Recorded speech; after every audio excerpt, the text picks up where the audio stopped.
Okay, today we're going to talk about the box of the pawn. This is actually a shortcut that you can use to figure out if you can catch a pawn. It's actually really simple. All you have to do is you actually draw a line. I know I've joked in other videos about how you can, solve problems by simply drawing green arrows. In this case, that's actually true. The way you do it is you draw a diagonal arrow to the end of the board. And then you draw one across, down. What you do is you just come down parallel to your pawn, and there you go. You got your box. Okay, and you don't physically draw the arrow on the board. That would get you kicked out of the tournament. No. What you do is you draw it in your head. You draw this arrow in your head. And that will tell you if the king can catch that pawn or not. If that king can step into the box of the pawn, if this black king can step into the box of the pawn, anywhere inside that box, it can be any square inside that box, it doesn't matter which one, then he can catch the pawn.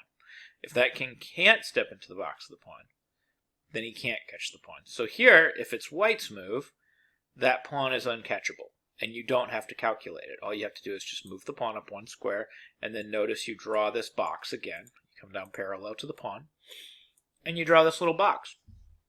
And guess what? That king can't step into the box of the pawn to try to catch it, so he's not going to be able to catch that pawn. So if we were to play this the rest of the way out, you would notice that that king, he's not going to get there, and we're going to make a queen, and that's going to be it. We're going to make one more move, and that's going to be a queen. Okay, so let's take a look at another example of this box of the pawn.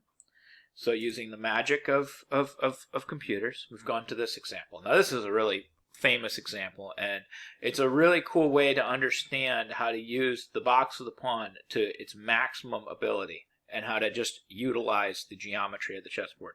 And when I talk about the geometry of the chessboard, what I'm talking about is, let's say I want to get my king from where it's at right now, like my white king, and my goal is to, get to maybe this pawn. I have to capture it. Well, there's a lot of paths that the king can take to get there that are the same number of squares. We've got it in our head, like in the world, the quickest path is always a straight line.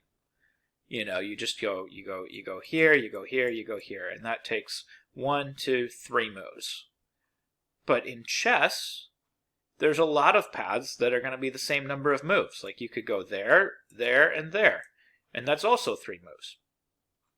You could go there, and then you could go there, and then you could go there, and that's also 3 moves. And actually, as this distance gets further, you end up with like a lot more paths. Like let's say that you had your king over here on this square, and your goal was to get to that square. Well, you're going to have a whole bunch of paths. It's going to kind of look like a diamond shape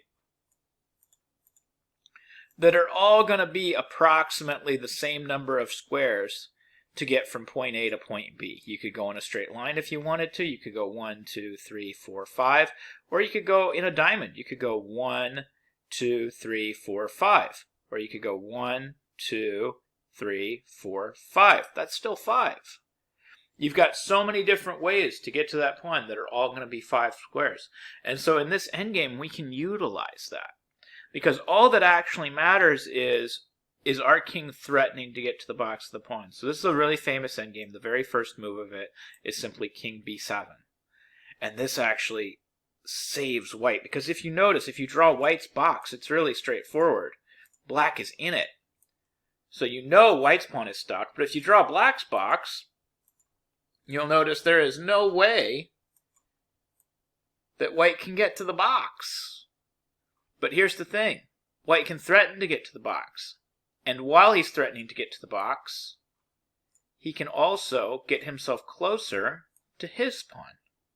Because remember, he doesn't have to get to the to this pawn. He doesn't have to get to a5. He just has to get to the box of this pawn. So that means that all he has to do is just touch anywhere in this green arrow, and he's going to stop that pawn. So let's say that the king comes over, king g6. We can now play king c6, and look at that. We've got 3 ways that we're threatening to get inside the box of this pawn. And one of them gets us closer to our pawn. Now, of course, if the king captures our pawn now we can simply play king b5. and we're going to catch the opponent's pawn no problem. Okay, so going back to this critical position, where we've got ways to get into the box of the pawn. Obviously, this pawn is going to run. So, we can chase right after that pawn if we want to once the pawn runs. We can definitely take one of these green arrow paths. What would be the best way to go after this pawn? If you want to, you can pause the video and try to figure out white's next move. Okay, so the best way to go after that pawn is to play a move like that. Because now you're still threatening to get inside the box of this pawn. And now you're only one square away from defending your pawn. And that's super critical. So if you were to play here, you would actually save the game. Because again, if this king captures this pawn, you're going to simply get inside the box of this pawn. And you'll be able to catch it. So he doesn't have time to capture your pawn. So he's got to push. But now, you give up on this guy. You can't catch him. There's no way you're getting to that box. You know you can't catch him, so you're not going to chase him anymore. But now you can go this way. And you can help out your pawn, that pawn that was most certainly dead. You can help it out, and guess what? You just barely saved this game. Now if he makes a queen, you make a queen. If he comes down with his king, you come down with your king. And you still save this game. And then here you would both queen at the same time. White would actually queen with check.